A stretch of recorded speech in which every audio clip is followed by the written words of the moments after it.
आयोग कितना अयोग्य हो चुका है। माफी तो हम नहीं मांगने वाले हैं। 2 साल जेल काट लेंगे वो सही है। एक शिक्षक को ये क्रिमिनल बोलेंगे।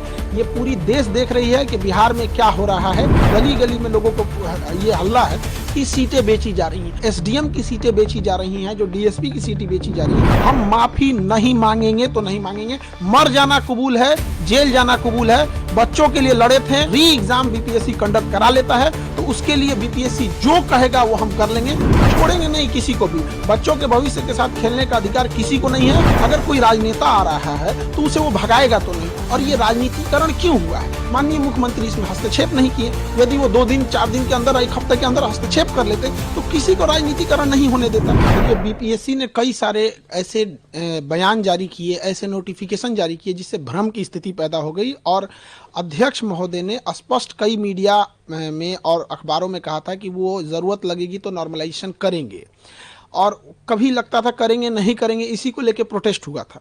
तो उन्होंने हमारे 5 सेंटरों को इसे नोटिस भेज दिए।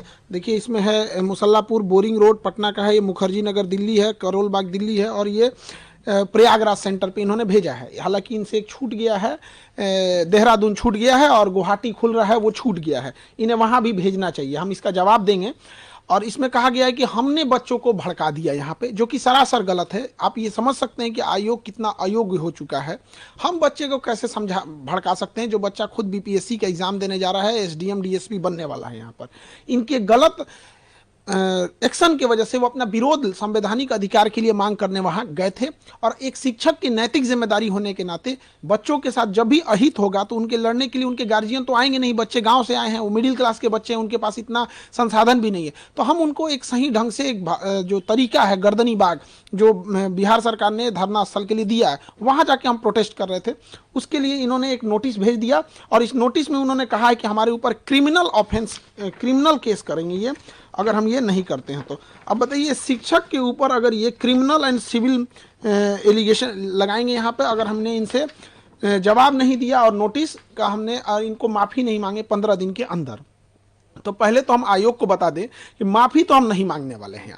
2 साल जेल काट लेंगे वो सही है। एक शिक्षक को ये क्रिमिनल बोलेंगे। ये पूरी देश देख रही है कि बिहार में क्या हो रहा है।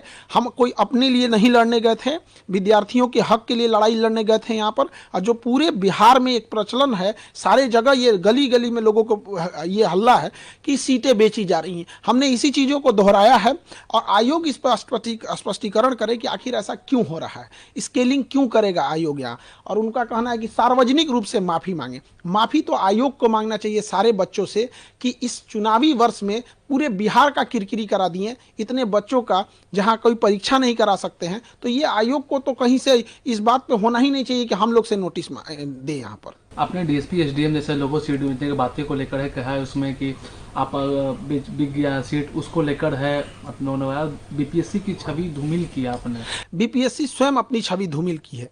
जिसका पेपर लीक हो जाता है, जिसके चेयरमैन कहते हैं कि इस पेपर को कोई नहीं फाड़ सकता, उसको कोई रगड़ कैसे फाड़ दे, जो कहता है कि यहाँ पर सबसे सुरक्षित बापू परीक्षा परिषद बिहार का सबसे अच्छा सुरक्षित है, वहाँ से सबसे ज़्यादा हंगामा हो जाए, इससे ज़्यादा छवि क्या खराब हो सकती है। आरा में पिछले साल पेपर लीक हो गया, इस साल ऐसे हो गया यहाँ पर, तो इससे हम क्या छवि खराब करेंगे। दूसरा कि जो एसडीएम की सीटें बेची जा रही हैं, जो डीएसपी की सीटें बेची जा रही हैं, ये तमाम मीडिया में चले हुए चीज़ें हैं।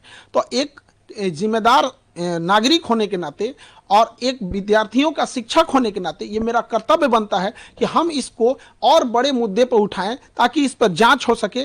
यदि ऐसा नहीं है तो नार्को टेस्ट कराया जाए। हम यही कहते हैं कि देश में हम भी इतने दिन से पढ़ा रहे हैं, ये जांच और उसकी रिपोर्ट कब जांच होती है, कब रिपोर्ट दब जाती है, किसी को नहीं पता चलता है। पूरी मीडिया के सामने नार्को टेस्ट कराया जाए, उसकी दवा भी हम दे देंगे, सोडियम पेंटोथेल, वो नार्को टेस्ट किया जाए, हमारा भी कराया जाए मीडिया के सामने। अध्यक्ष महोदय हो जाए, सचिव महोदय हो जाए, कौन गलत है कौन सही है ऑटोमेटिक पता चल जाएगा। हम माफी नहीं मांगेंगे तो नहीं मांगेंगे। मर जाना कबूल है, जेल जाना कबूल है। बच्चों के लिए लड़े थे, उनके लिए माफी नहीं मांगेंगे, क्योंकि हम अगर माफी मांग ले तो खान सर नहीं झुकेंगे, वो बच्चों का स्वाभिमान झुक जाएगा जो लड़कर अपना अधिकार मांगे थे। फिर कोई बच्चा लड़ने के लिए नहीं जाएगा। रही बात बच्चों के री एग्जाम की, अगर आयोग बच्चों के हित को ध्यान रखते हुए री एग्जाम कंडक्ट करा देता है, दोबारा बोलते हैं री एग्जाम बीपीएससी कंडक्ट करा लेता है, तो उसके लिए बीपीएससी जो कहेगा वो हम कर लेंगे। बच्चों के हित में ध्यान रखने के लिए जो सजा है वो हम कबूल कर लेंगे, चाहे आयोग कुछ भी कहे, लेकिन ऐसे तो माफी नहीं मांगेंगे। आगे अब खान सर क्या करेंगे आप? इस नोटिस का जवाब देंगे और एक बीपीएससी को भी नोटिस भेजेंगे कि आपने पूरे विद्यार्थियों को 5 लाख स्टूडेंट को मेंटल ट्रोमा में रखें। वहां पे कभी इनको लगता है, कभी इनका मन करेगा ऑप्शनल हटा देंगे, कभी 5 ऑप्शन डाल देंगे, कभी 4 ऑप्शन डाल देंगे, कभी एक ट्वीट खेल देंगे, कुछ से कुछ बोलने लगेंगे। इनका अध्यक्ष साहब का कहना था मैं एग्जाम के लास्ट मोमेंट भी डिसीजन ले सकता हूं कि नॉर्मलाइजेशन होगा कि नहीं होगा। तो बाहर में आके हम लोग क्या बोले? हम शिक्षकों को इन्होंने ये समझाने की नहीं कोशिश की थी, बल्कि ये थोपने की कोशिश की थी कि हम नॉर्मलाइजेशन करने जा रहे हैं, आप बच्चों को समझाइए। तो हम क्यों इनके डिसीजन को भागी बनेंगे? हमने इनसे यही कहा था कि आप बच्चों से बात करके बैठ लीजिए। तो इन्होंने कहा कि ठीक है, आप बच्चों को समझा दीजिए कि 15 नवंबर को हम एक बच्चों की मीटिंग बुलाएंगे। हम लोग की तो वैल्यू हम लोग तो बोल दिए कि आयोग बोले हैं कि 15 नवंबर को मीटिंग बुलाएंगे। क्या इससे आयोग की मंशा पर, उसकी छवि धूमिल नहीं होती है? तो ये सब चीजों में आयोग को सोचना चाहिए। क्या अब आगे आप क्या गवर्नर या किसी बड़े डिग्निशन से क्या आप बात? अब हमारा तो यहाँ पे है, गवर्नर साहब से यहाँ पे फाइल रेडी है और मुख्यमंत्री साहब से। अब हम गवर्नर और मुख्यमंत्री साहब के पास जाएंगे इसको लेके, और हाईकोर्ट में हम बहुत पहले जा चुके हैं। हाईकोर्ट में पिटीशन लगा दिए थे हम 16 दिसंबर को ही। अब इत्तेफाक से क्या कहिएगा, उस समय छुट्टी हो गया था, तो ये 16 दिसंबर 2024 को परीक्षा के 3 दिन बाद ही हमने मतलब बिना किसी को बताए हमने लगा दिया वहाँ पर। लेकिन ये कहिए कि बच्चों की या किसके कहिए कि हाईकोर्ट छुट्टी पे चली गई। तो हम ये तीनों जगह अब जाएंगे, हम छोड़ेंगे नहीं किसी को भी। बच्चों के भविष्य के साथ खेलने का अधिकार किसी को नहीं है। वो बच्चे मिडिल क्लास से आ रहे हैं, कोई गरीब है, वो देख रहा होता है कि गलत हो रहा है, लेकिन ऐसा नहीं है कि उसको होने देंगे। इसकी सीबीआई जांच होनी चाहिए, सीबीआई जांच जाए अपने जगह पे। नार्को टेस्ट सबसे जरूरी है। क्या आप सीबीआई जांच की मांग कर रहे हैं? हम सीबीआई जांच करते हैं, सबसे पहले हमसे शुरू करें, वरना आयोग उसके बाद अध्यक्ष पे जाए। पहले हमारे से स्टार्ट कर ले, नार्को टेस्ट कर ले, फिर अध्यक्ष से। क्या कौन झूठ बोल रहा है, कौन सच बोल रहा है, सब सामने आ जाएगा। यहाँ पे संवैधानिक जगह पे बैठ के संविधान की रक्षा करनी चाहिए, देश की भविष्य का। इससे पहले अतुल प्रसाद भी थे, इतनी बड़ी परीक्षा कंडक्ट कराएं, इस तरह का तो एलिगेशन उन पे नहीं लगा। ये एक एग्जाम कंडक्ट कराने में पूरी तरह से धज्जी उड़ा दी है बीपीएससी का। क्या अब आगे, क्योंकि ये भी कहा जा रहा है क्योंकि छात्र जो लोग धरने स्थल पर बैठे थे, अभी कहें कि बिहार का धरना देने का जगह धरना स्थल है, तो धरना स्थल से कहीं गांधी मैदान कुछ नेता लेकर आरोप ये लगा कि छात्र को है वो कमजोर करने की कोशिश की इस आंदोलन को। कुछ शिक्षक लोगों ने किया, कुछ नेता लोगों ने किया, आरोप तो ये भी लगे। देखिए, आरोप जो लगाया जा रहा है, बच्चों की समस्या समझिए। एक बच्चे के साथ अन्याय हुआ है, उसका पटना में कोई नहीं है, तो कोई भी उसके ऊपर हाथ सलाह देता है तो उसको लगता है कि मेरा अपना है।